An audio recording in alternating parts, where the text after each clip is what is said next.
나가! 당장 이 집에서 썩 꺼져! 더러운 것! 어디서 근본도 모를 것들을 데려와 우리 집안을 더럽혀! 시어머니의 목소리는 산후조리원 복도를 가득 채웠습니다. 지나가던 간호사들이 발걸음을 멈추고 힐끗힐끗 쳐다보았습니다. 제 얼굴이 화끈거렸습니다. 손에 들린 하얀 아기 베넷 저고리가 땀에 젖어 축축하게 구겨졌습니다. 불과 4시간 전까지만 해도 시어머니는 복도를 오가며 우리 집안에 경사났어요. 아들이 쌍둥이를 얻었답니다. 라고 자랑하시던 분이었습니다. 정신을 차렸을 때 저는 갓 태어난 두 아이를 품에 안고 차가운 2월의 거리 한복판에 서 있었습니다. 쾅 하고 닫히는 육중한 현관문 소리는 제 지난 5년간의 결혼 생활에 그리고 제 인생에 내려진 사형 선고와도 같았습니다. 아이들이 우는 소리에 정신이 들었습니다. 하늘이와 바다. 제가 10달 동안 품속에서 키워낸 제 아이들이었습니다. 그런데 이 아이들의 눈동자가 파랗다는 이유만으로, 피부가 유난히 하얗다는 이유만으로 저는 한순간에 부정한 여자가 되어버렸습니다. 대체 어디서부터 잘못된 것이었을까요? 결혼 생활 5년, 제 자궁은 늘 텅 비어 있었습니다. 첫 해에는 괜찮았습니다. 이제 막 결혼했는데 뭘 그리 급하게 생각하니라는 말들이 저를 위로해 주었습니다. 2년 차가 되자 분위기가 달라지기 시작했습니다. 명절 때마다 큰 집 작은 집 친척들이 모이면 시어머니의 한숨소리가 점점 커졌습니다.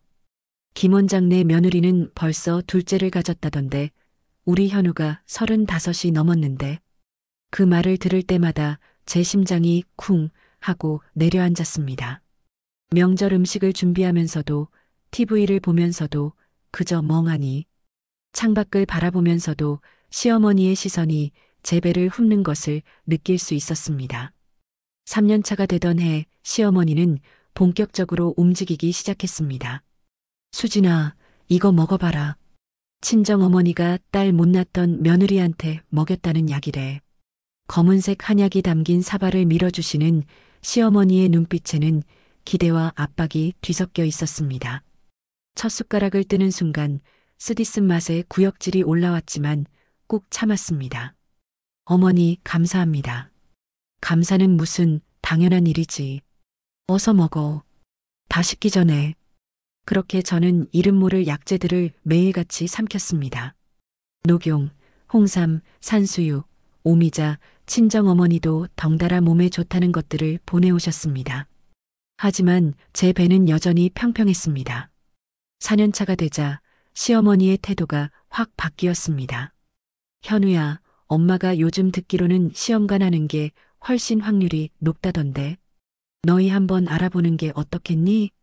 거실 소파에 앉아 차를 마시던 현우 씨가 당황한 표정으로 저를 쳐다봤습니다. 저도 말문이 막혔습니다. 어머니, 그건 뭐가 그거냐. 요즘 시대에 그거 하는 부부가 얼마나 많은데. 뭐 부끄러울 것도 없고. 내가 나이 35이나 먹었는데 언제까지 기다리라는 거니? 시어머니의 목소리가 점점 날카로워졌습니다. 시아버님은 신문을 보는 척 하셨지만 귀를 쫑긋 세우고 계신 게 느껴졌습니다. 그날 밤 침실에서 현우 씨가 조심스럽게 입을 열었습니다. 수진아, 우리 한번 상담이라도 받아볼까? 엄마 말씀이 틀린 건 아니잖아. 나도 이제 나이가. 알았어요. 더 이상 버틸 수가 없었습니다. 현우 씨의 얼굴에 드리운 피곤함이, 시어머니의 날카로워진 시선이, 친척들의 수군거림이, 모든 것이 제 가슴을 짓눌렀습니다. 대학병원 난임센터의 하얀 복도는 묘하게 차가웠습니다. 대기실에는 저희 부부처럼 조용히 앉아있는 사람들이 가득했습니다. 모두 비슷한 표정이었습니다. 희망과 불안이 뒤섞인 지쳐버린 얼굴들. 오수진 씨? 진료실로 들어가자 흰 가운을 입은 젊은 여의사가 모니터를 보며 말했습니다. 검사 결과상으로는 특별한 이상이 없으시네요. 남편분도 정상 범위고요. 그냥 안 되는 경우도 많거든요. 시험관 시술 고려해 보시죠. 그렇게 시작된 첫 시술은 실패로 끝났습니다. 이번 주기에는 착상이 안 됐네요. 다음에 다시 시도해 보시죠. 의사의 담담한 목소리가 사형 선고처럼 들렸습니다. 병원 화장실에서 혼자 울고 있는데 현우 씨가 문을 두드렸습니다. 수진아, 괜찮아. 한 번에 되는 사람이 어딨어. 다음에 다시 해보자. 하지만 두 번째도 실패했습니다. 시어머니의 한숨 소리가 더욱 깊어졌습니다. 아이고, 이게 무슨 팔자람. 세 번째 시술을 앞두고 시어머니가 절에 다녀오셨습니다. 수진아, 스님이 그러시는데 이번에는 꼭 될 거래. 내가 100일 기도까지 했다. 그러니까 내가 마음을 바르게 먹어야 돼. 알겠지? 네, 어머니. 마음을 바르게 먹는다는 게 뭘까요? 저는 이미 제가 할 수 있는 모든 것을 다 하고 있었습니다. 매일 주사를 맞고 호르몬제를 먹고 규칙적으로 자고 스트레스를 받지 않으려 애쓰고, 그런데도 부족하다는 걸까요? 세 번째 시술 후 2주, 임신 테스트기에 2줄이 나타났습니다. 그것도 진하게. 손이 떨렸습니다. 믿을 수가 없었습니다. 병원에 가서 정식 검사를 받았습니다. 축하드려요. 임신이 확인됐고요. 어머, 쌍둥이시네요. 이란성 쌍둥이입니다. 네, 쌍둥이요? 네, 2개의 수정란이 모두 착상됐어요. 정말 잘 됐네요. 집으로 돌아오는 길, 저는 초음파 사진을 계속 들여다봤습니다.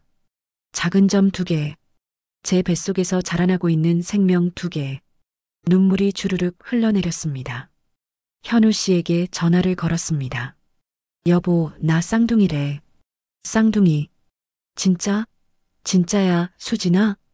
수화기 너머로 현우 씨의 울먹이는 소리가 들렸습니다.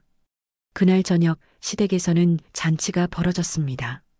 아이고, 우리 며느리가 해냈구나. 쌍둥이라니. 쌍둥이. 시어머니는 저를 꼭 껴안으며 눈물을 흘리셨습니다.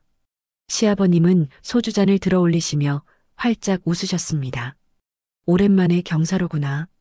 우리 집안에 이런 경사가. 그 순간만큼은 저는 정말 행복했습니다. 드디어 이 집안의 진짜 며느리가 된 것 같았습니다. 드디어 제 가치를 증명한 것 같았습니다. 임신 기간 내내 시어머니의 극진한 보살핌을 받았습니다. 매일같이 찾아오셔서 영양가 있는 음식을 해주시고 병원 검진에도 빠짐없이 동행하셨습니다.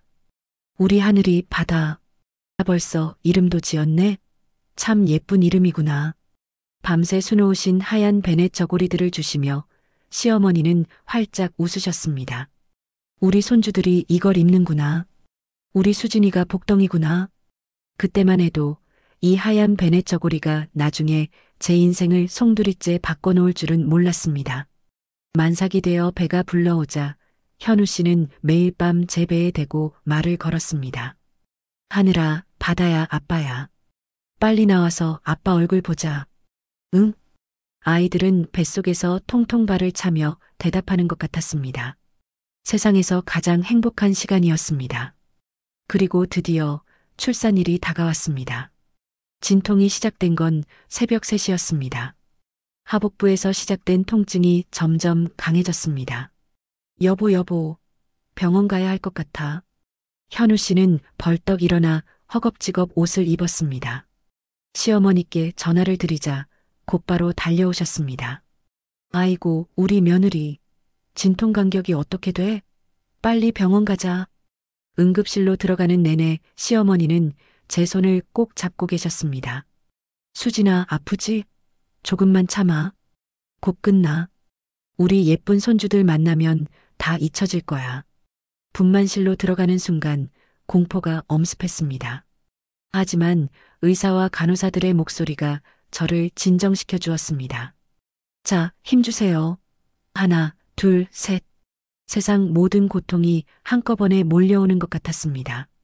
의식이 아득해지는 순간 첫 번째 아기의 울음소리가 들렸습니다. 으앙, 으앙. 첫째 나왔어요. 아들입니다. 그리고 얼마 후 두 번째 아기의 울음소리. 둘째는 딸이네요. 축하드립니다. 남녀 쌍둥이라니. 지금까지의 모든 고통이 눈 녹듯 사라졌습니다. 저는 기진맥진한 몸으로 천장을 바라보며 웃었습니다. 해냈다. 드디어 해냈다. 회복실로 옮겨진 후 간호사가 깨끗이 씻긴 아기들을 제 품에 안겨주었습니다. 자, 엄마. 예쁘게 나왔어요. 아기들을 품에 안는 순간 세상을 다 가진 것 같았습니다. 그런데 아기들의 얼굴을 자세히 들여다본 순간 뭔가 이상했습니다. 갓 태어난 아기들이 보통 불스름한 피부를 가지고 있는데 제 아기들은 유난히 하였습니다. 눈처럼 새하얀 피부. 그리고 첫째 아기가 조심스럽게 눈을 떴습니다. 그 눈동자는 짙은 파란색이었습니다. 심장이 쿵 하고 내려앉았습니다. 둘째도 눈을 떴습니다. 역시 파란 눈동자였습니다. 이게 무슨... 그때 병실 문이 열리며 현우 씨와 시어머니가 들어오셨습니다. 수진아, 우리 손주들, 어디 보자. 시어머니는 달려와 아기를 내려다보셨습니다. 그리고 그 얼굴이 굳어버렸습니다. 이게 무슨... 현우 씨도 아기들을 보더니 얼굴이 하얗게 질렸습니다. 수진아, 이게 대체 어떻게 된 거야? 나도 모르겠어요. 방금 봤는데. 시어머니의 손이 부들부들 떨리기 시작했습니다. 그분의 눈빛이 차갑게 변해갔습니다. 얘들아, 이게 대체 어떻게 된 일이니? 아무도 대답하지 못했습니다. 아기들의 울음소리만이 병실을 가득 채웠습니다. 축복받아야 할 탄생이 어느새 재앙의 서막으로 변해버리는 순간이었습니다. 그날 밤 병실의 공기는 얼어붙었습니다. 시어머니는 창밖만 바라보며 한마디도 하지 않으셨습니다. 그 침묵이 저에게는 천마디의 비난보다 더 무서웠습니다. 현우 씨는 복도에서 전화통화를 하느라 병실에 거의 들어오지 않았습니다. 가끔 들어와도 제 눈을 똑바로 쳐다보지 못했습니다. 그의 눈빛에서 사랑하는 아내를 바라보는 따뜻함은 찾아볼 수 없었습니다. 대신 의심과 혼란, 그리고 경멸이 가득했습니다. 다음 날 아침 시어머니가 처음으로 입을 여셨습니다. 현우야, 내 아버지 모시고 와라. 시아버님이 도착하시자 시어머니는 아기들을 한참 동안 뚫어지게 쳐다보셨습니다. 그리고는 간호사를 불러 조용히 물으셨습니다. 혹시 애들 바뀐 건 아닌가요? 우리 며느리가 낳은 애들이 맞나요? 간호사는 당황한 표정으로 대답했습니다. 네, 확실합니다. 출생 직후 발찌를 채우고 산모님과 함께 있었어요. 절대 바뀔 수 없습니다. 그럼 이 애들이 진짜 우리 며느리가 낳은 애들이란 말이죠? 네, 그렇습니다. 시어머니의 얼굴이 일그러졌습니다. 시아버님은 안경을 벗어 닦으시며 낮은 목소리로 말씀하셨습니다. 일단 집으로 데려가서 생각해보자. 여기서 시끄럽게 하면 안 돼. 하지만 시어머니는 이미 폭발 직전이었습니다. 생각할 게 뭐가 있어요? 눈앞에 답이 나와 있는데. 저것들 좀 봐요. 우리 집안에 저런 핏줄이 어디 있어요? 여보, 목소리 좀. 나보고 어쩌라는 거예요? 5년 동안 속 썩이더니 결국 이 꼴을 만들어놨네. 시어머니의 목소리가 점점 커졌습니다. 복도를 지나가던 다른 환자 가족들이 흘끔흘끔 쳐다봤습니다. 저는 아기들을 꼭 끌어안고 몸을 떨었습니다. 어머니, 제발 여기선. 닥쳐. 내가 무슨 낯짝으로 입을 열어. 당장 실토 못해? 그놈이 누구야? 어머니, 정말 아니에요. 저는 정말. 정말은 무슨 정말이야. 이 뻔뻔한 거사. 그 순간 현우 씨가 제 팔을 거칠게 붙잡았습니다. 수진아, 이제 그만 거짓말해. 애들 얼굴 보면 뻔한 거 아냐? 솔직하게 말해. 대체 언제부터였어? 누구야, 그 남자가? 아니라니까요, 여보. 나 정말. 하지만 그의 눈빛은 이미 저를 믿지 않고 있었습니다. 그날 저녁 저는 아기들과 함께 산후조리원으로 옮겨졌습니다. 시어머니가 강력하게 요구하셔서였습니다. 우리 집엔 못 데려와. 그 애들이 우리 집 문턱을 넘는 꼴은 못 봐. 산후조리원에서의 일주일은 지옥이었습니다. 다른 산모들은 행복한 표정으로 아기들을 안고 있었지만 저는 홀로 구석방에 틀어박혀 있어야 했습니다. 시어머니는 매일 찾아오셨습니다. 하지만 아기들을 보러 온 것이 아니었습니다. 오늘도 실토 안 할 거야? 응? 대체 그놈이 누군데 이렇게 배짱이 두둑해? 어머니, 정말 제가 할 말이 없다고? 내가 뱃속에 애 둘이나 키워놓고 할 말이 없다고? 이 뻔뻔한 거사. 시어머니는 제가 준비해둔 아기 물품들을 하나씩 집어 던지셨습니다. 이것들 다 현우 돈으로 산 거지?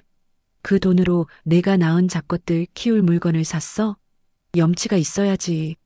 어머니 제발. 제발은 무슨. 내가 우리 현우한테 한 짓이 뭔데.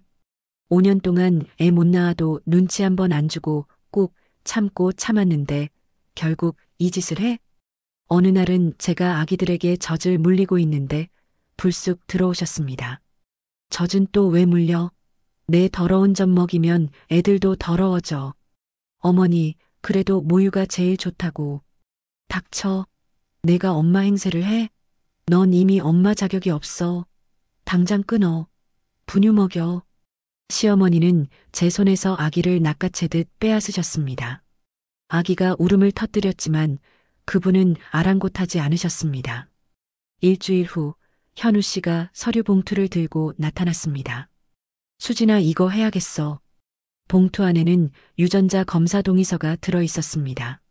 여보, 우리 다시 얘기해보자. 병원에 가서. 얘기할 거 없어. 이거 하기 싫으면 지금 당장 실토해. 그 남자가 누군지. 아니라니까요. 그런 남자 없어요. 그럼 검사해. 떳떳하다면서? 저는 떨리는 손으로 동의서에 사인했습니다. 믿어주기를 바랐습니다. 검사 결과가 나오면 모든 오해가 풀릴 거라고 생각했습니다. 검사를 받으러 가는 날 시어머니도 함께 가셨습니다. 검사센터 대기실에서 시어머니는 계속 중얼거리셨습니다. 우리 집안 망신이 이만저만이 아니네. 동네 사람들이 뭐라고 할까? 다른 사람들이 쳐다봤지만 시어머니는 아랑곳하지 않으셨습니다. 5년 동안 애 하나 못 낳더니 결국 다른 데서 씨 받아왔네.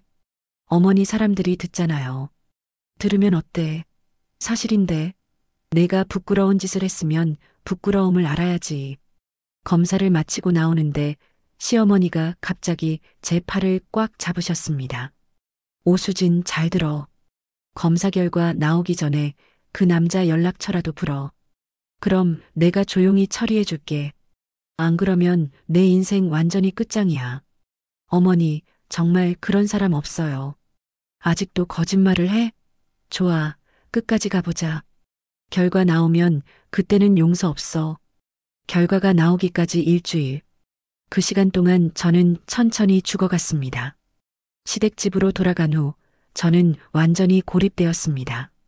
시어머니는 저를 거들떠보지도 않으셨고 현우 씨는 서재에 틀어박혀 나오지 않았습니다.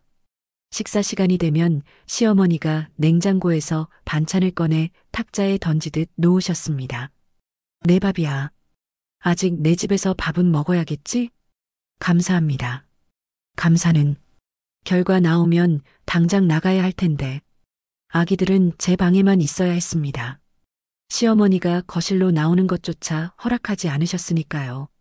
그 애들 울음소리 듣기 싫으니까 방에서만 키워. 알았어? 밤마다 아기들은 배가 고파 울었습니다. 저는 젖을 물리면서 소리 없이 울었습니다. 하늘아, 바다야, 엄마가 미안해. 엄마가 잘못해서. 그렇게 일주일이 지나고 결과가 나왔습니다. 현우 씨가 퇴근길에 봉투를 들고 왔습니다. 온 가족이 거실에 모였습니다. 마치 죄인을 심판하는 법정 같았습니다. 현우 씨는 한참을 망설이다가 봉투를 열었습니다.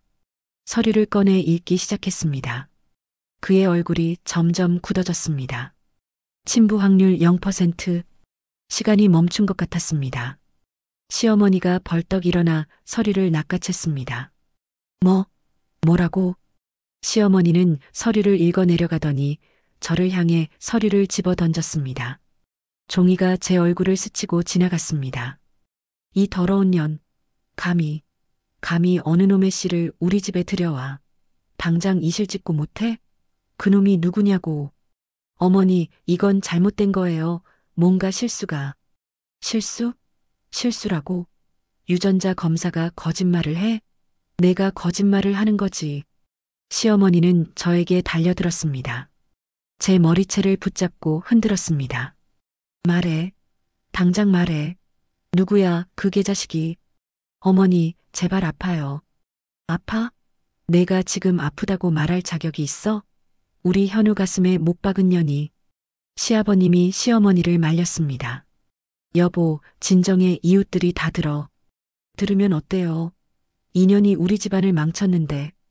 현우 씨는 소파에 주저앉아 머리를 감싸쥐었습니다. 그의 입에서 신음 같은 소리가 새어나왔습니다. 수진아, 대체 왜 이런 짓을. 여보, 나 정말 아니야. 믿어줘나. 하지만 그는 고개를 저었습니다. 이제 그만해. 증거가 나왔잖아. 더 이상 거짓말하지 마. 그 순간 제 세상이 무너져 내렸습니다. 남편마저 저를 믿지 않았습니다. 이제 정말 아무도 제 편이 아니었습니다. 시어머니는 숨을 헐떡이며 말씀하셨습니다. 당장 짐 싸서 나가. 너랑 내가 낳은 그것들 내 눈앞에서 사라져. 어머니, 제발 다시 한 번만 병원에 가서 확인을. 확인은 무슨 확인? 이 뻔뻔한 년아. 아직도 우리를 속일 생각이야? 시어머니는 제 방으로 가서 제 짐을 마구 내던지기 시작했습니다. 옷가지들, 아기 물품들, 제가 정성스럽게 준비했던 모든 것들이 현관 밖으로 던져졌습니다. 어머니, 제발 아기들이라도. 아기들은 죄가 없어요. 죄 없어? 그 더러운 씨앗들이? 우리 집안에 남의 씨가 들어왔는데? 여보, 제발 나 좀 믿어줘. 저는 현우 씨에게 매달렸습니다. 하지만 그는 저를 밀쳐냈습니다. 꺼져. 내 눈앞에서 사라져. 다시는 너랑 내가 낳은 것들 보고 싶지 않으니까. 쾅! 육중한 현관문이 닫혔습니다. 차가운 2월의 거리에 저는 갓난아기 둘을 안고 서 있었습니다. 제 짐들이 현관 앞에 어지럽게 흩어져 있었습니다.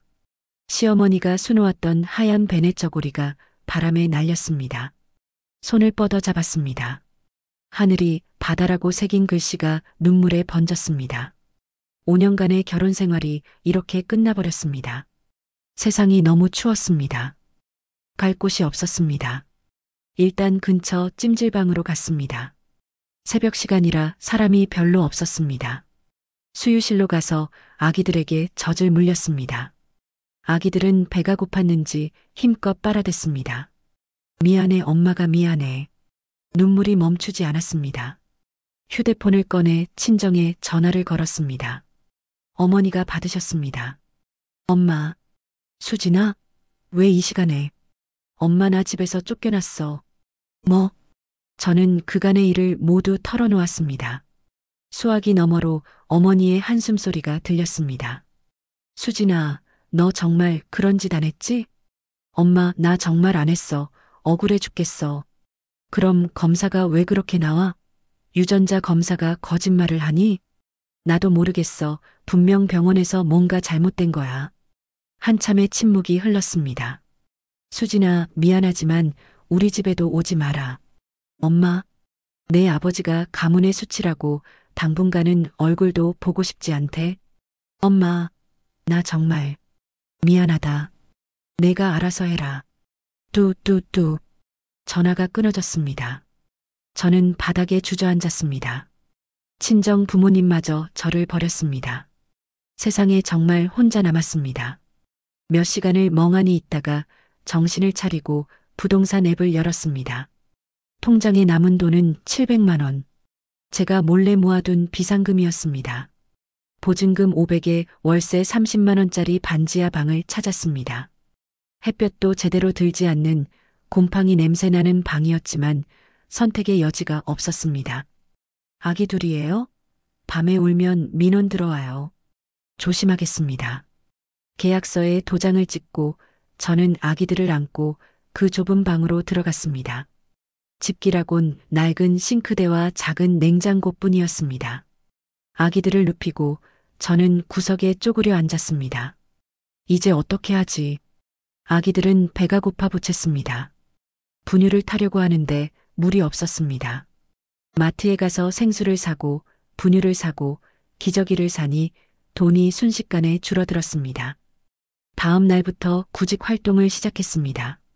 하지만 갓난아기 둘을 데리고 있는 여자를 뽑아주는 곳은 없었습니다.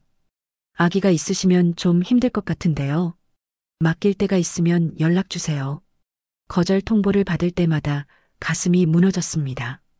돈은 계속 줄어들었습니다. 어느 날 밤 아기들이 동시에 울기 시작했습니다. 기저귀를 갈아줘도 젖을 물려도 울음을 그치지 않았습니다. 아팠던 걸까요? 하지만 병원에 갈 돈이 없었습니다. 저는 아기들을 안고 함께 울었습니다. 미안해, 엄마가 무능해서 미안해. 그때였습니다. 품 안의 바다가 울음을 그치고 제 얼굴을 빤히 쳐다봤습니다. 그리고 방긋 웃었습니다. 파란 눈동자가 초롱초롱 빛났습니다. 바다야. 하늘이도 울음을 그치고 제 손가락을 꼭 잡았습니다. 작고 따뜻한 손이었습니다. 그 순간 뭔가 제 안에서 타올랐습니다. 안 돼. 이대로 주저앉으면 안 돼. 저는 눈물을 닦고 일어났습니다. 이 아이들은 아무 죄가 없어. 이 아이들을 지켜야 해. 내가 지켜야 해. 그날 밤 저는 결심했습니다. 울고 있을 시간이 없었습니다. 이대로 무너질 수는 없었습니다. 저는 이제 한 남자의 아내가 아니었습니다. 하늘이와 바다의 엄마였습니다. 그리고 엄마는 강해야 했습니다. 제 인생을 송두리째 앗아간 그 거대한 거짓과 맞서 싸워야 했습니다. 그것이 이 아이들에게 제가 해줄 수 있는 유일한 속죄이자 사랑의 증표였습니다. 다음 날 아침 저는 아기들을 아기띠에 번갈아 업고 대학병원을 찾아갔습니다. 제가 시술을 받았던 바로 그 병원이었습니다. 원무과 창구로 갔습니다. 제가 여기서 시험관 시술을 받았는데요. 관련 서류를 좀 받고 싶습니다. 어떤 서류요? 시술 기록이요. 정자 샘플 관리 기록도요. 직원의 얼굴이 굳어졌습니다. 그건 개인정보보호법상 공개가 어렵습니다. 제 시술인데요. 제 기록인데 왜 못 받나요? 규정상 그렇습니다. 담당 의사와 상담하시려면 예약하세요. 예약은 언제 가능한가요? 3주 후부터요. 3주. 그 시간을 기다릴 수가 없었습니다. 지금 당장 만나야 합니다. 제발이요. 안 된다니까요. 다른 분들도 기다리세요.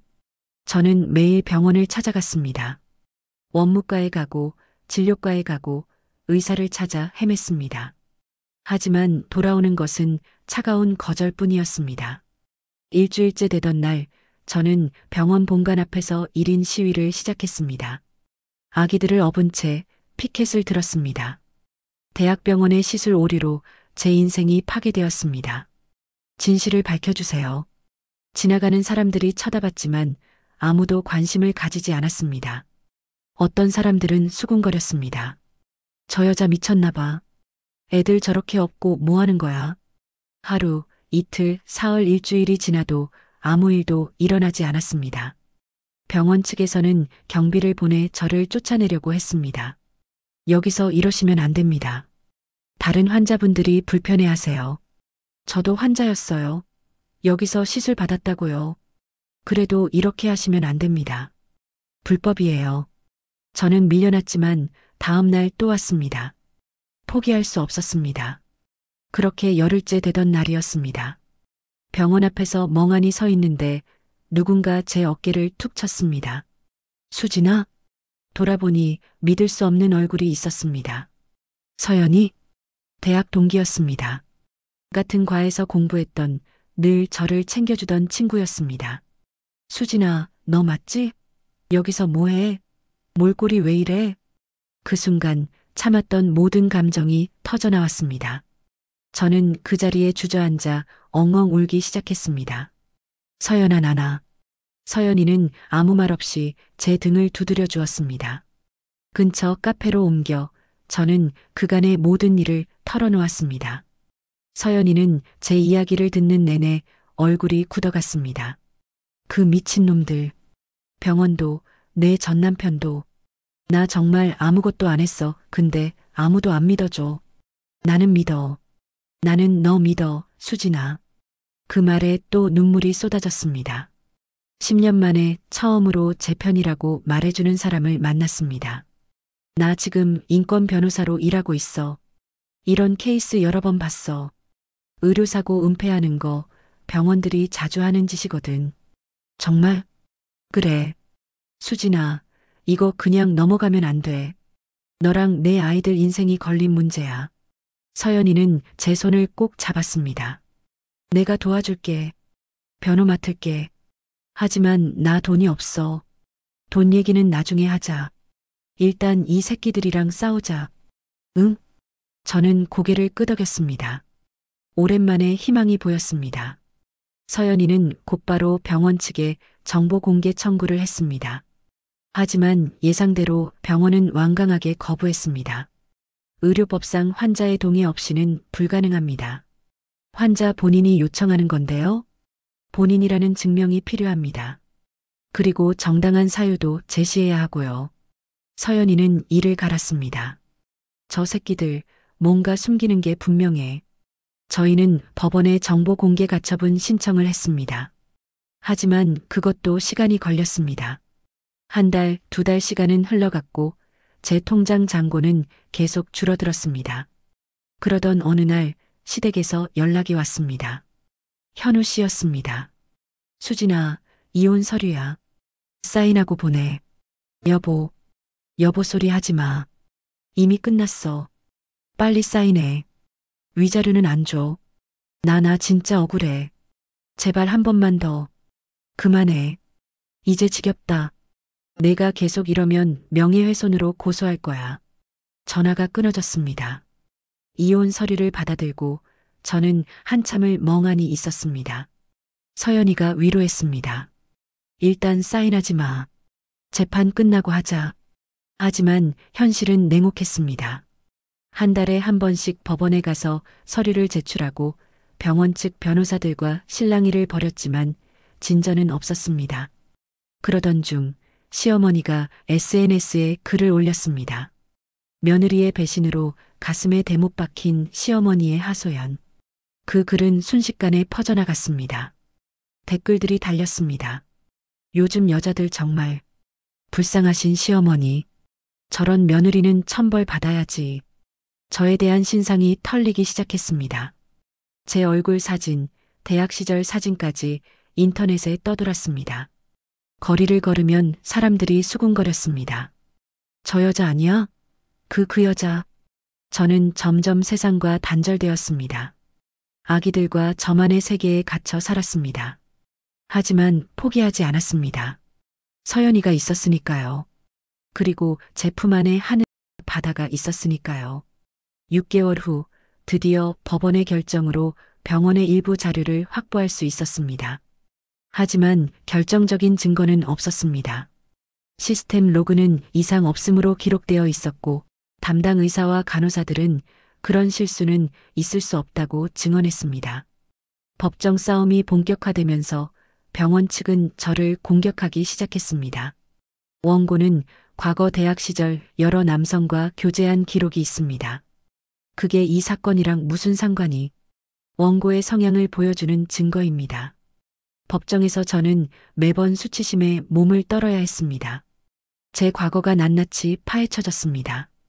대학 시절 동아리 MT 사진, SNS에 올렸던 술자리 사진들. 이 사진을 보십시오. 원고는 평소 남성들과 자유롭게 어울렸습니다. 이에 있습니다. 그건 일반적인 대학생 생활이. 기각합니다. 계속하세요. 매번 법정을 나올 때마다 저는 더러워진 기분이었습니다. 마치 제가 정말 잘못을 저지른 사람이 된 것 같았습니다. 그러던 중 뜻밖의 제보가 들어왔습니다. 시댁에서 오랫동안 일했던 가사도우미 이모님이었습니다. 수진 씨 저 때문에 이렇게 됐는데 차마 모른 척할 수가 없어서. 이모님은 조심스럽게 시어머니의 과거를 이야기해 주셨습니다. 사모님도 젊으실 때 몸이 약하셔서 애를 못 가지셨대요. 3년 동안 온갖 고생을 다 하셨다고 그때 시댁에서 구박을 얼마나 심하게 받으셨는지. 네. 회장님을 겨우 낳으시고 나서야 집안에서 인정을 받으셨대요. 그래서 아들에 대한 집착이 그렇게 강하신 거예요. 저는 순간 숨이 막혔습니다. 그리고 사모님이 예전에 술 드시고 하신 말씀이 있어요. 내가 그때 얼마나 죽고 싶었는지 애 못 낳는다고 사람 취급도 못 받았어라고. 이모님의 말을 듣는 순간 저는 복잡한 감정에 휩싸였습니다. 시어머니도 저와 같은 고통을 겪으셨던 겁니다. 아이를 갖지 못해 시댁에서 구박받고 사람 취급도 못 받았던. 하지만 그분은 그 상처를 치유하지 못했습니다. 대신 그 아픔을 며느리인 저에게 그대로 전가했습니다. 자신이 겪었던 고통을 이번에는 가해자의 입장에서 그대로 재현했던 겁니다. 그래서 사모님이 수진 씨를 더 괴롭히신 것 같아요. 자기 과거를 보는 것 같아서 그게 싫으셨던 거죠. 상처는 그렇게 대물림되고 있었습니다. 시할머니에게서 시어머니에게로, 그리고 시어머니에게서 저에게로. 저는 참담했습니다. 이 굴레를 끊어야 했습니다. 제 아이들에게만큼은 이 상처를 물려주지 않아야 했습니다. 1년 후 1심 판결이 나왔습니다. 원고 패소. 판사는 차갑게 말했습니다. 원고의 주장을 뒷받침할 명백한 증거가 부족합니다. 따라서 원고의 청구를 기각합니다. 법정이 무너지는 것 같았습니다.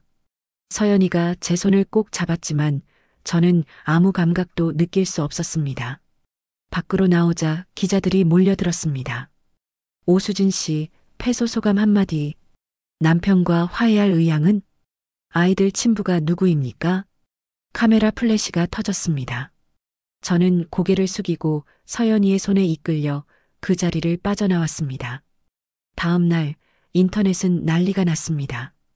불륜녀, 1심 패소, 거짓말로 병원 명예훼손한 여성. 나도 피해자 주장했지만 법원은 인정 안 해. 악플이 쏟아졌습니다. 그러게 행실 똑바로 하고 살았어야지. 애들이 무슨 죄냐? 창피한 줄 알아야지. 저는 휴대폰을 꺼버렸습니다. 하지만 현실을 피할 수는 없었습니다. 엎친 데 덮친 격으로 하늘이와 바다가 동시에 폐렴에 걸렸습니다. 입원하셔야 합니다. 아직 어려서 면역력이 약해요. 얼마나 들까요? 일주일 정도 입원하시면 200만 원 정도 예상됩니다. 200만 원. 제 통장에 남은 돈은 50만 원이었습니다. 저는 떨리는 손으로 친정에 전화를 걸었습니다. 아버지가 받으셨습니다.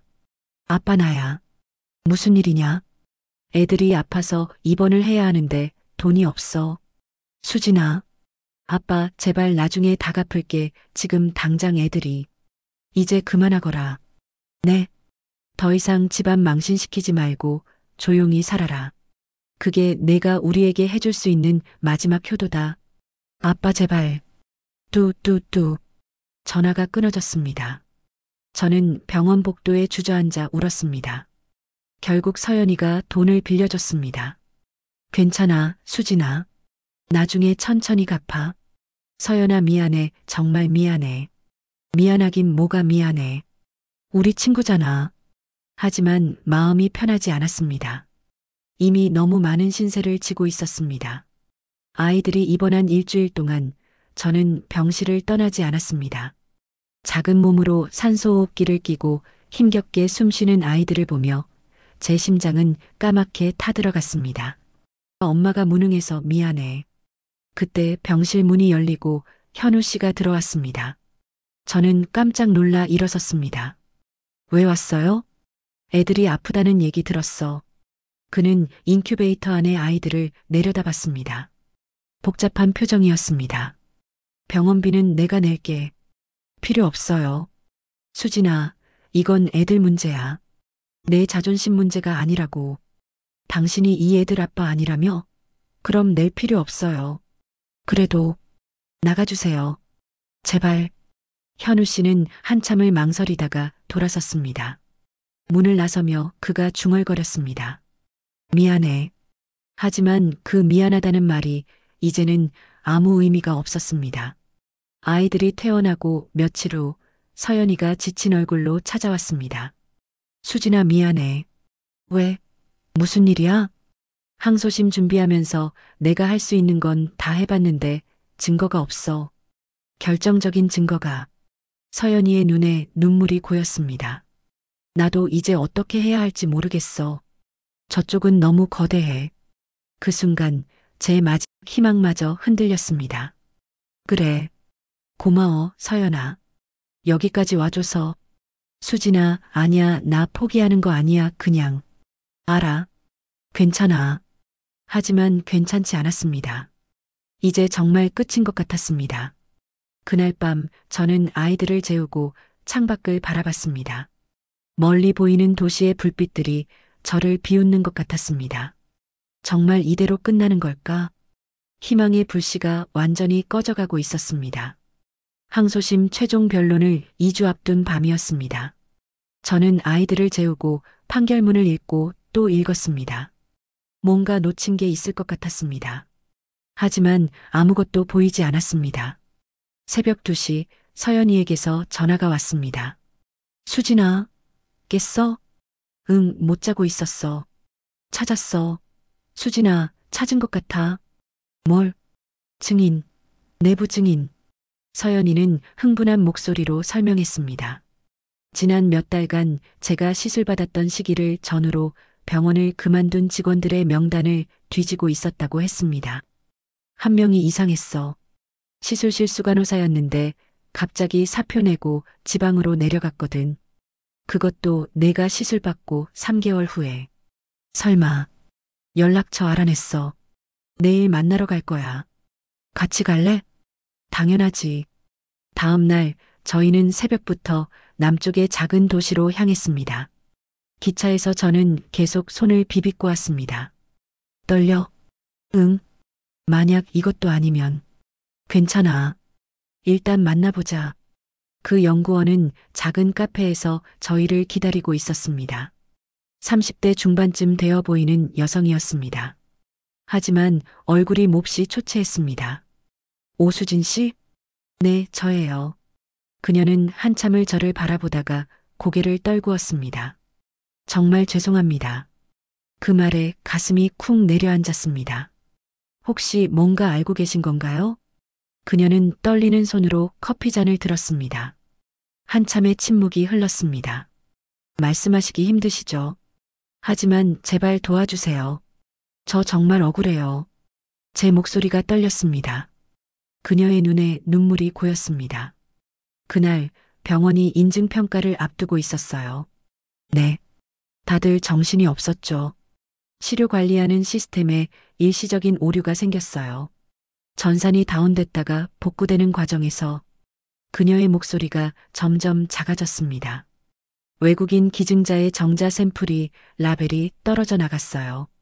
그걸 다시 붙이는 과정에서 뒤바뀐 것 같다는 보고가 있었어요. 하지만 병원에서는 그 사실을 은폐하라고 지시했어요. 인증평가에 영향을 줄 수 있다고 저는 반대했어요. 하지만 그녀가 고개를 들었습니다. 눈물이 뺨을 타고 흘러내렸습니다. 제가 말을 듣지 않으면 해고하겠다고 했어요. 저도 먹고 살아야 했어요. 그래서 침묵하신 거군요. 서연이의 목소리가 차가웠습니다. 네, 하지만 죄책감에 시달렸어요. 밤마다 악몽을 꿨어요. 결국 사표를 냈어요. 하지만 그것도 비겁한 거였죠. 진실을 밝히지 않고 도망친 거니까. 그녀는 저를 똑바로 쳐다봤습니다. 정말 죄송합니다. 제 비겁함 때문에 당신의 인생이. 저는 말문이 막혔습니다. 분노해야 할까요? 아니면 안도해야 할까요? 복잡한 감정이 휘몰아쳤습니다. 증언해 주시겠어요? 서연이가 물었습니다. 법정에서 증언해 주시겠습니까? 그녀는 한참을 고민하다가 고개를 끄덕였습니다. 네. 이제라도 속죄하고 싶어요. 항소심 최종 변론 날이 왔습니다. 법정은 사람들로 가득 찼습니다. 언론도 몰려왔습니다. 서연이가 증인을 신청했습니다. 증인 김민정을 신청합니다. 그녀가 증인석에 앉았습니다. 떨리는 목소리로 하지만 분명하게 증언하기 시작했습니다. 2023년 3월 15일 병원 시료 보관 시스템에 오류가 발생했습니다. 복구 과정에서 외국인 기증자 샘플의 라벨이 손상되었고 법정이 술렁였습니다. 병원 측 변호사가 벌떡 일어났습니다. 이에 있습니다. 증인의 증언은 검증되지 않은 기각합니다. 증인 계속하세요. 그녀는 계속 증언했습니다. 시스템 오류의 상세한 내용, 병원 측의 은폐 지시, 뒤바뀐 샘플, 원고 오수진 씨가 시술받은 날짜와 정확히 일치합니다. 저는 그 사실을 알고 있었습니다. 방청석이 웅성거렸습니다. 저는 서연이의 손을 꼭 잡았습니다. 뒷자리를 돌아보니 현우 씨와 시어머니, 시아버님이 앉아 계셨습니다. 시어머니의 얼굴은 하얗게 질려 있었습니다. 현우 씨는 고개를 떨구고 있었습니다. 증언이 끝나고 병원 측은 반박했습니다. 하지만 설득력이 없었습니다. 판사의 표정이 달라지는 것이 보였습니다. 최종 변론이 끝나고 판사가 입을 열었습니다. 판결을 선고하겠습니다. 법정이 조용해졌습니다. 제 심장이 미친 듯이 뛰었습니다. 원고의 항소를 인용한다. 피고 대학병원은 시술 과정에서의 과실로 원고에게 회복할 수 없는 피해를 입혔으며 이를 은폐하려 했다는 점이 인정된다. 땅, 땅, 땅. 의사봉 소리가 울렸습니다. 피고는 원고와 두 자녀에게 총 5억 원의 위자료를 지급하고 공식적으로 사과할 것을 명한다. 그 순간 저는 그 자리에 주저앉아 버렸습니다. 서연이가 저를 껴안았습니다. 이겼어, 수진아. 이겼어. 참았던 눈물이 폭포처럼 쏟아졌습니다. 기쁨의 눈물인지, 서러움의 눈물인지, 안도의 눈물인지 알 수 없었습니다. 뒤를 돌아보니 시어머니는 멍하니 앉아 계셨습니다. 현우 씨는 얼굴을 손으로 가린 채 어깨를 떨고 있었습니다. 길고 긴 싸움이 드디어 끝난 순간이었습니다. 판결 후 3일이 지났습니다. 세상은 하룻밤 사이에 변해 있었습니다. 의료사고 은폐, 한 여성의 인생 파괴, 무고한 산모를 불륜녀로 몰아 2년, 대학병원 5억 배상 판결, 포털 사이트 실시간 검색어 1위였습니다. 댓글들도 완전히 바뀌어 있었습니다. 진짜 억울하셨겠다. 병원 너무하네. 남편이랑 시댁은 뭐 했어? 하지만 이제 그런 것들은 중요하지 않았습니다. 일주일 후 초인종이 울렸습니다. 문을 열자 현우 씨와 시부모님이 서 계셨습니다. 시어머니는 제 눈을 똑바로 쳐다보지 못하셨습니다. 그분의 얼굴은 몹시 초췌했습니다. 들어오세요. 저는 문을 열어주었습니다. 거실로 안내했지만 아무도 앉지 않았습니다. 시어머니가 무릎을 꿇으셨습니다. 어머니, 수진아 아니 수진 씨. 시어머니의 목소리가 떨렸습니다. 내가 죽을 죄를 지었다. 용서해줘. 시아버님도 무릎을 꿇으셨습니다. 현우 씨도 마찬가지였습니다. 수진아 미안해, 정말 미안해. 현우 씨의 목소리가 울먹였습니다. 나 정말 나쁜 놈이야. 너를 믿었어야 했는데 너를. 한때는 세상에서 가장 듣고 싶었던 말이었습니다. 하지만 이제는 그 말이 제 마음에 닿지 않았습니다. 시어머니가 흐느꼈습니다. 우리 하늘이 바다 할미가 정말 잘못했어. 할미가 미쳤었어. 그분은 준비해온 봉투를 꺼냈습니다. 이건 그동안의 양육비고 앞으로도 계속 보낼게. 제발 용서해줘. 저는 그 봉투를 받지 않았습니다. 그냥 조용히 그분들을 내려다봤습니다. 한참의 침묵이 흘렀습니다. 어머니. 네. 응? 일어나세요. 수진아. 일어나시라고요. 제 목소리는 차분했지만 단호했습니다. 시어머니가 떨리는 몸으로 일어나셨습니다. 저는 시어머니를 똑바로 쳐다봤습니다. 어머니, 저 오수진은 2년 동안 죽었습니다. 제 명예가 죽었고, 제 존엄이 죽었고, 제 인생이 죽었습니다. 어머니 손에 시어머니가 고개를 떨구었습니다. 어머니도 과거에 아이를 갖지 못해 고통받으셨다고 들었습니다. 얼마나 힘드셨을지 저는 압니다. 왜냐하면 저도 똑같이 겪었으니까요. 수진아. 하지만 어머니는 그 상처를 저에게 그대로 물려주셨습니다. 어머니가 받았던 그 모든 구박과 모욕을 저에게 그대로 하셨습니다. 제 목소리가 떨렸지만 계속 말을 이어갔습니다. 더러운 년, 어느 놈의 씨앗, 저것들 어머니가 하신 그 말들 하나도 안 잊혔습니다. 매일 밤 그 말들이 제 귓가에 울려 퍼졌습니다. 시어머니가 입술을 깨물었습니다.